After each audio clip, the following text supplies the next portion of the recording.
పెళ్లి అయిన ఒక బిడ్డ ఉన్న ఆమెని పెళ్లి చేసుకున్నాడు. నేను తనని ఈ ఇంటి కోడలుగా ఒప్పుకోను. తల్లి మాటలు స్పష్టంగా వినిపిస్తున్నాయి శశాంక్కి. హాయ్ గైస్, ఓ మనసా దరిచేరనియ్యవా మరోసారి భవానీ భవీస్ రాసిన ఈ స్టోరీ 32వ ఎపిసోడ్లోకి వెళ్ళి తెలుసుకుందామా? అసలు శశాంక్ మదర్ ఏమంటున్నారు ఏమిటి అనేది. ఇక కథలోకి వెళ్ళిపోతే, శశాంక్ శశికిరణ్ ఇద్దరూ కిందకి వెళ్లారు. శశాంక్ వంక కోపంగా చూసింది సత్యవేణి. శశాంక్ తల్లి తండ్రి వంక చూసి గుండెల నిండా గాలిని పీల్చి వదిలాడు. డాడ్, అమ్మా, ఇద్దరు వినండి. శిశిర నాకు కాలేజ్ టైం నుండే తెలుసు. నేను తనని లవ్ చేశాను అని అన్నాడు. అందుకని అందుకని ఇప్పుడు ఎవరో బిడ్డకి తల్లి అయిన తానిని పెళ్లి చేసుకుంటావా అని వాళ్ళ అమ్మ అడిగింది.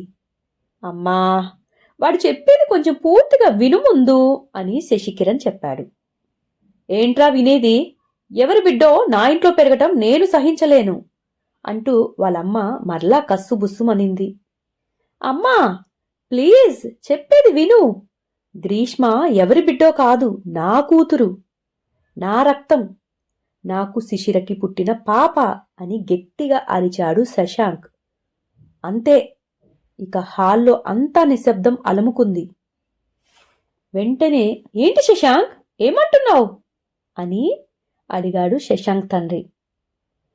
నువ్వు అబద్ధం చెప్తున్నావురా, నీకు ఆ పాప కూతురు అవ్వటమేంటి అంటూ సత్యవేణి గారు అపనమ్మకంగా, చాలా కోపంగా, ఆవేశంతోటి తన కొడుకు అబద్ధమాడుతున్నాడు శిశిరని పెళ్లి చేసుకోవటం కోసం అనుకుంది.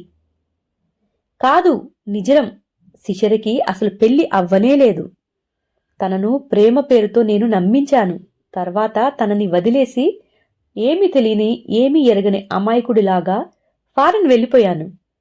తన ప్రెగ్నెన్సీ గురించి నాకు అప్పుడు అస్సలు తెలియదు అని చెప్పాడు శశాంక్. ఆ పాప నీ పాప అని నీకెవరు చెప్పారు? తను చెప్పిందా? ఆస్తి కోసం చెప్పి ఉండవచ్చు కదా. ఇన్నాళ్ళు నీకు చెప్పింది ఇప్పుడెందుకు చెప్పింది అంటూ వాళ్ళ అమ్మ మరలా నిలదీసింది శశాంక్ని. అప్పుడే పైనుండి కిందకి వస్తున్న శిశిర ఆ మాటలు వింది. అయినా కూడా ఆమె ముఖంలో అనువంత మార్పు కూడా లేదు.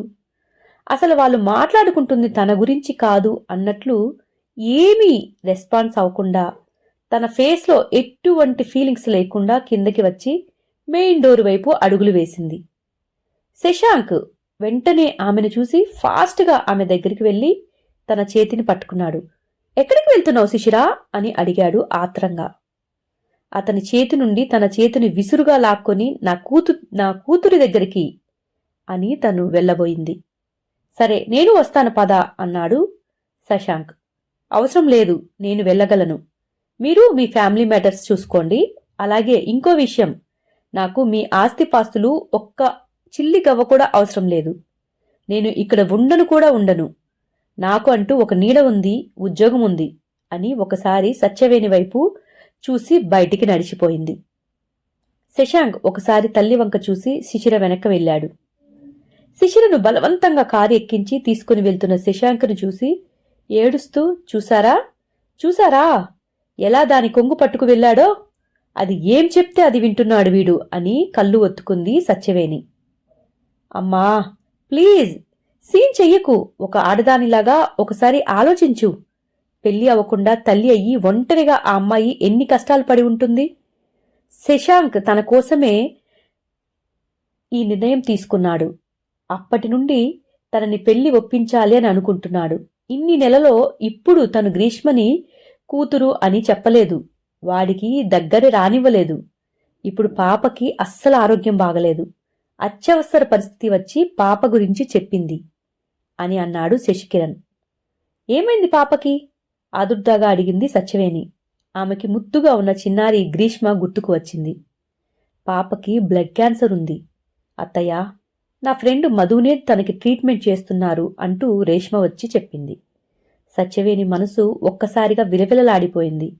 ఎంతైనా తన రక్త సంబంధం కదా. నేను పాపను చూస్తాను, ఎక్కడ ఉంది ఇప్పుడు అని హడావుడి చేసేసింది. అమ్మా రేపు వెళ్దాం, ఇప్పుడు నువ్వు కొంచెం కూల్గా ఉండు అంటూ శశికిరణ్ చెప్పాడు. నేను రేపు తీసుకువెళ్తాను కదా అన్నాడు. సత్యవేణి గారి భర్త పక్కన కూర్చొని, ఇలా అయింది ఏంటండి? వాడి పెళ్లి గురించి నేను ఎన్నో కలలు కన్నాను. వాడు చెప్పా పెట్టకుండా పెళ్లి చేసుకోవటమే కాకుండా ఒక బిడ్డకి తండ్రి కూడా అయ్యాడు. నేనంతా ఇవన్నీ నమ్మలేకపోతున్నాను అని తల్లడిల్లిపోయింది. తను తల్ల పట్టుకొని కూర్చుంది. రేష్మ గబగబా వెళ్లి టాబ్లెట్ తెచ్చి, ఇది వేసుకోండి అత్తయ్యా, మీకు అసలే బీపీ డౌన్ అయినట్లుంది అని అన్నది. తను టాబ్లెట్ వేసుకుని వెనక్కి వాలింది. ఒకసారి అనుకోనిది జరగటమే విధి అంటే కదా. నిజం తెలుసుకున్నా నువ్వే ఇలా అవుతున్నావు. మరి ఆ అమ్మాయి చిన్న వయసులో వంచనకు గురి అయ్యి సమాజాన్ని ఎలా ఎదుర్కొని ఉంటుంది? పాపం, పాపని ఒంటరిగా పెంచింది. ఇక శశాంక్, వాడిని చూస్తే నిన్నటిదాకా నాకు ఎంతో గర్వంగా ఉండేది. బాగా చదువుకున్నాడు, మంచివాడు, బిజినెస్ కూడా బాగా చేస్తున్నాడు అనుకునేవాణ్ణి. కాని ఇప్పుడు వాడిని చూస్తుంటే నాకే సిగ్గుగా ఉంది.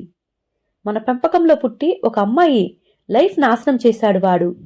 వాడి నుండి నేను ఇది ఊహించలేను అని ఆయన అక్కడి నుండి లోపలికి వెళ్ళిపోయాడు.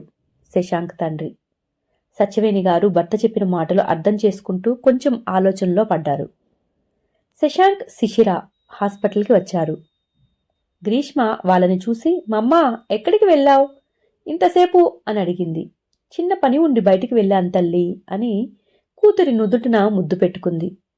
తల్లి దగ్గరికి రాగానే ఆమె మెడలో ఉన్న తాడు చూసి దాన్ని పట్టుకొని బయటికి లాగింది. విచిత్రంగా దాన్ని చూస్తూ, ఏంటి ఏంటి మమ్మా ఇది అని అడిగింది. దాన్ని చూసిన శాంతమ్మ గారికి వాళ్ళిద్దరూ పెళ్లి చేసుకున్నారు అని అర్థమైపోయింది. శిశిరికి కూడా ఏం చెప్పాలో పాపకి అర్థం కాలేదు. శశాంక్ వాళ్ళ దగ్గరికి వచ్చి, మమ్మీ నేను పెళ్లి చేసుకున్నాం నానా అని అన్నాడు. శిశిర చురుగ్గా శశాంక్ వైపు చూసింది. అతని వంక అలా చూసేసరికి విషయం మెల్లగా చెప్పొచ్చు అని అనుకుంది. ఇప్పుడు కూతురు ఏమంటుందో అని భయం కూడా వేసింది. గ్రీష్మ కళ్ళు పెద్దవి చేసి చూసింది. నిజమా అంకుల్ అని అడిగింది. అవును అని పాప పక్కన కూర్చొని, నీకు డాడీ కావాలి అని నన్ను పెళ్లి చేసుకుంది మీ మమ్మీ. ఇక నుండి నేనే నీకు డాడీని అని చెప్పాడు. అంటే మీరు నాకు డాడీనా అని అడిగింది ఆ చిన్న పాప ఎంతో ఆశ్చర్యంగా. హా అవును అని అన్నాడు శశాంక్. అయితే నేను డాడీ అని పిలవచ్చా నిన్ను అని అడిగింది ఆ పాప చాలా అంటే చాలా ముద్దుగా. అవును అన్నాడు. డాడీ అంటూ పిలిచింది. పాప అలా పిలిచేసరికి శశాంక్ కళ్ళల్లో నీళ్లు తిరిగాయి.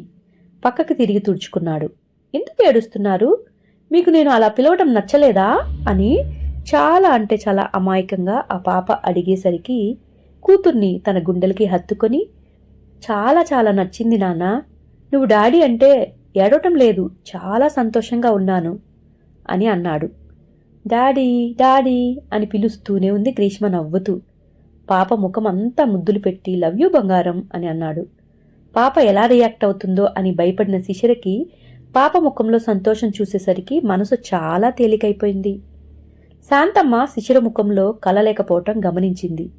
గ్రీష్మ కాసేపు పడుకో అని అంది శిశిర. శశాంక్ పాపని వదిలి, నువ్వు బొజ్జో తల్లి, నేను మళ్ళీ వస్తాను అని అన్నాడు. నిజంగా వస్తారు కదా డాడీ అని దిగులుగా అడిగింది గ్రీష్మ, ఎక్కడ తను రాకుండా వెళ్ళిపోతాడు అనే భయంతోటి. ప్రామిస్ పాపా అంటూ పాప నుదుటి మీద ముద్దు పెట్టాడు శశాంక్. పాపని పడుకోబెట్టి బెడ్షీట్ కప్పి బయటికి నడిచాడు. శిశిర పాప పక్కన కూర్చొని ఉంది. శాంతమ్మ ఒకసారి శిశిర వంక చూసి బయటికి నడిచింది. హాయ్ గైస్, ఈరోజు ఈ ఎపిసోడ్ అయిపోయింది. మీకు నచ్చిందని అనుకుంటున్నాను. నెక్స్ట్ ఎపిసోడ్ కోసం ఎదురు చూస్తూ ఉంటారు కదా. మరొక చిన్న మాట, ఇదే ఛానల్లో మాయా డాటర్ ఆఫ్ అధర్మ డార్క్ ఫిలాసఫీ అనే ఒక కొత్త సిరీస్ని కూడా ప్రారంభించాను. తప్పకుండా ఆ ఎపిసోడ్ని కూడా చూస్తారు కదా. మీకు ఆ ఎపిసోడ్ని చదవాలి అనుకుంటే ప్రతిలిపి యాప్లో అనుశ్రీ మెండు అని టైప్ చేసి మీరు నా ప్రొఫైల్లో ఆ కథని చదవవచ్చు. మీ అమూల్యమైన కామెంట్స్ని ఇస్తే మాకు చాలా అంటే చాలా నెక్స్ట్ ఎపిసోడ్స్ని హ్యాపీగా రాయడానికి బూస్టింగ్లా ఉంటుంది. తప్పక హెల్ప్ చేస్తారు కదా. నా ఛానల్ని గ్రో అవటానికి మీ అందరి సపోర్ట్ నాకు చాలా ముఖ్యం. ప్రతి ఒక్కరూ ఎవరైతే నా ఛానల్ని సపోర్ట్ చేస్తున్నారో వాళ్ళందరికీ పేరు పేరున థ్యాంక్ యూ చెప్తూ నెక్స్ట్ ఎపిసోడ్లో తిరిగి కలుద్దాం. ఉంటాను. బాయ్.